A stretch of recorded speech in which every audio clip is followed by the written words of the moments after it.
میں نے کہا جی ویزا کیا ہوتا ہے؟ کہنے لگے ویزا آپ کو نہیں پتا، آپ بغیر ویزے کے ہمارے ملک میں نہیں آ سکتے۔ جی ویزا کیا ہوتا ہے؟ کہنے لگے جو ہمارے ملک کا سفیر آپ کے ملک میں بیٹھا ہے جب تک لکھ کے نہیں دے گا آپ ہمارے ملک میں نہیں آ سکتے۔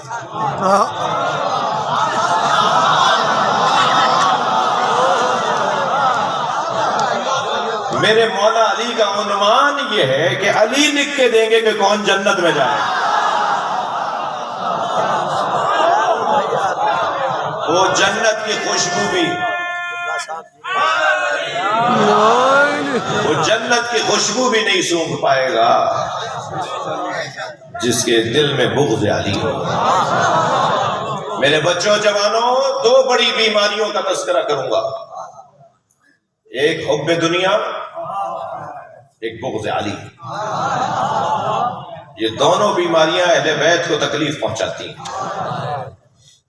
کوفے والے حب دنیا کے بیمار تھے، شام والے بغض علی کے بیمار تھے، اور دونوں نے مل کر حسین مولا کو مارا ہے۔ الحمدللہ بغض علی کی بیماری کا تو ویکسینیشن ہماری ماؤں نے ہمیں دے کر بھیجا ہے۔ الحمدللہ بغض علی کی بیماری ہمارے قریب بھی نہیں آئے گی، ہم ویکسین لگے ہوئے لوگ ہیں، بوسٹر لگوائی بھی ہے، لیکن حب دنیا کی بیماری منڈلاتی رہتی ہے، بار بار حب دنیا کی بیماری تنگ کرتی ہے، جو خطرناک ہے، جو اذیت پہنچا سکتی ہے کسی بھی اللہ کے مقرب بندے کو۔ لہذا مجلسوں میں، ہمارے ملاقاتوں میں، ہماری تربیت کا حصہ دنیا کی محبت سے دور اور حب دنیا سے دوری ہونا چاہیے۔ بڑی گاڑی میں بیٹھو مگر پیدل چلنے والے کو انسان مانا جائے۔ مہنگے مکان اور کوٹھی بنگلے میں اور محل میں رہیں مگر جھگی میں رہنے والے کا احترام کریں۔ اچھا کھانا کھائیں مگر چٹنی کھانے والے کو ذلیل نہ سمجھیں۔ یہ ہے دنیا سے لا تعلق، یعنی کوئی 10 کروڑ کی گاڑی میں بیٹھ کر بھی دنیا دار نہ ہو، یہ ممکن ہے۔ کوئی 1 ارب کا کوٹھی بنگلہ بنا کر بھی دنیا دار نہ ہو، یہ ممکن ہے۔ وہ جب ممکن ہوگا کہ جب وہ چیز اس پہ اثر نہ کر رہی۔ اسی لیے بار بار مجلس اعظم میں ہم آ کے بیٹھتے ہیں کہ یہ وائرس مجلس سے دور ہوگا۔ تم کچھ بھی ہو مجلس کے باہر، مجلس میں آئے ہو تو جوتیاں اتار کے آئے ہو، اور جوتیوں کا نام علی نے دنیا رکھا ہے۔ ہم اپنی دنیا چھوڑ کر آ رہے ہیں، یہاں ہم سب فقیر بن کے بیٹھے ہیں، ہم میں سے کوئی حیثیت والا نہیں ہے، باہر ہوگا تو ہوگا، لیکن امام بارگاہ ہمیں فرش عزا پر ہم سب حسین کے فقیر ہیں۔ اور یہ اللہم صلی علی محمد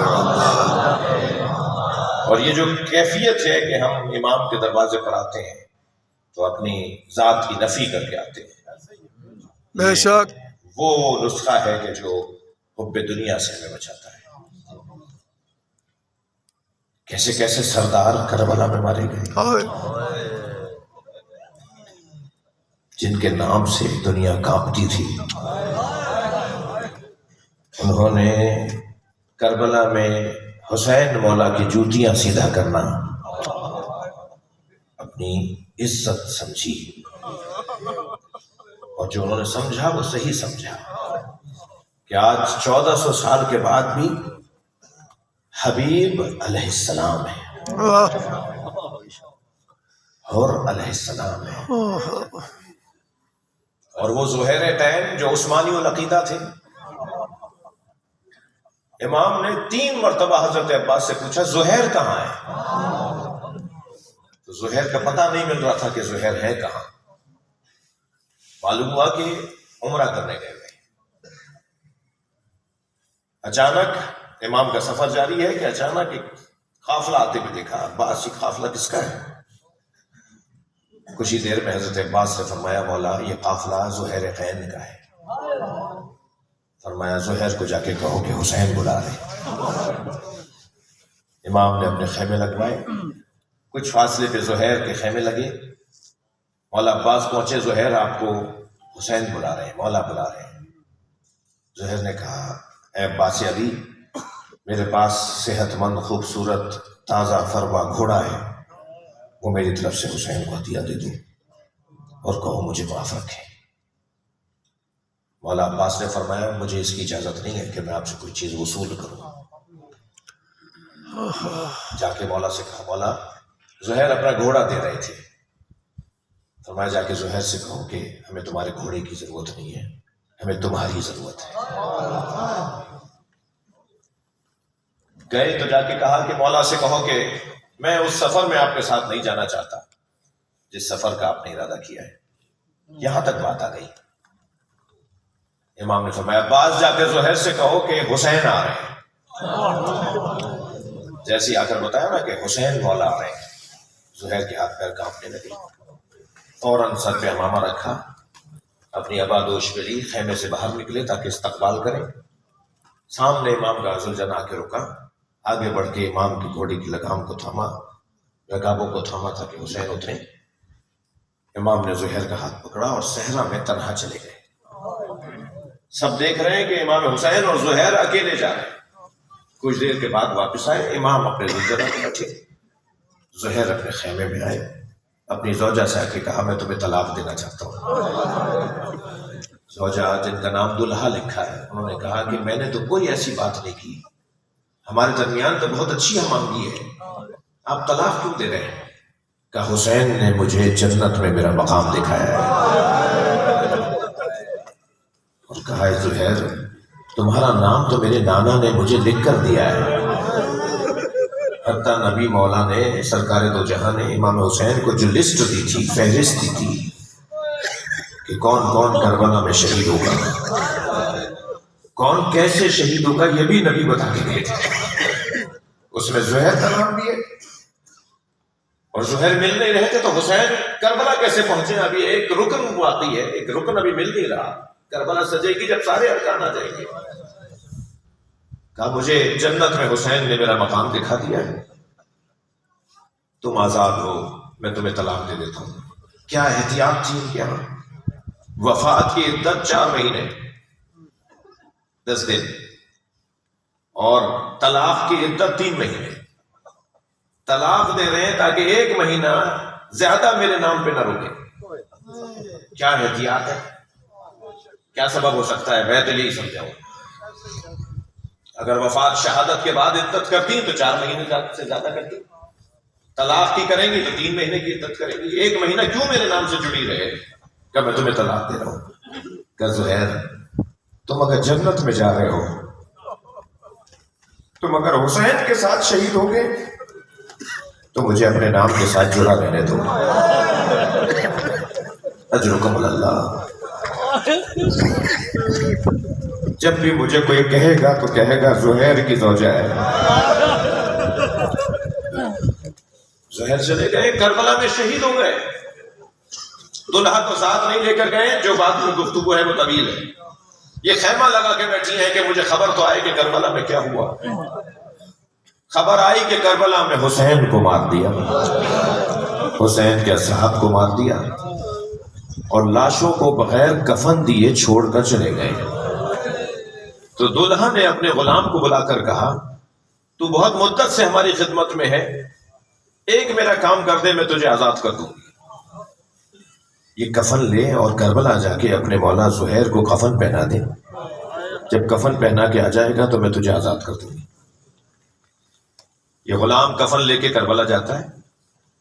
2 دن کے بعد واپس آتا ہے. جب اس نے آواز لگائی اور یہ اپنے خیمے سے باہر آئی تو کیا دیکھا کہ کفن ہاتھ میں لیے کھڑا ہے. تو دلہا نے کہا کہ میں تجھے آزاد نہیں کروں گی، تو نے میرا اتنا کام نہیں کیا. کہا مالکن مجھے ساری زندگی اپنا غلام رکھیں، مگر جو کام آپ نے مجھے دیا تھا میں کر نہیں سکتا تھا. کیا مطلب ہے؟ مالکن کفن ایک تھا، وہاں نبی زادے بغیر کفن کے تھے. میں کیسے زہیر کو کفن پہنا دیتا اور حسین کو ایسے ہی چھوڑ کر آ جاتا. وہاں تو حسین کو پہنانے کے لیے بھی کفن نہیں تھا. اجرکم اللہ. آپ کی آنکھوں میں آنسو آ گئے, گریہ ہو گیا, مجلس مکمل ہو گئی. چلیے کچھ دیر کے لیے اور کربلا میں رہے. امام حسین نے لاشیں بہت اٹھائے ہیں, صبح سے عصر تک لاشوں پہ لاشیں اٹھائے, حتیٰ غلاموں کے لاشیں بھی کسی اور کو اٹھانے نہیں دیے. جب کوئی پڑھ کے کہتا تھا نا مولا یہ غلام ہے, مولا یہ غلام زادہ ہے, تو فرماتے تھے میری محبت میں شہید ہوا ہے. وہ منظر بڑا شدید تھا جب حر نے کہا نا مولا یہ غلام زادہ ہے.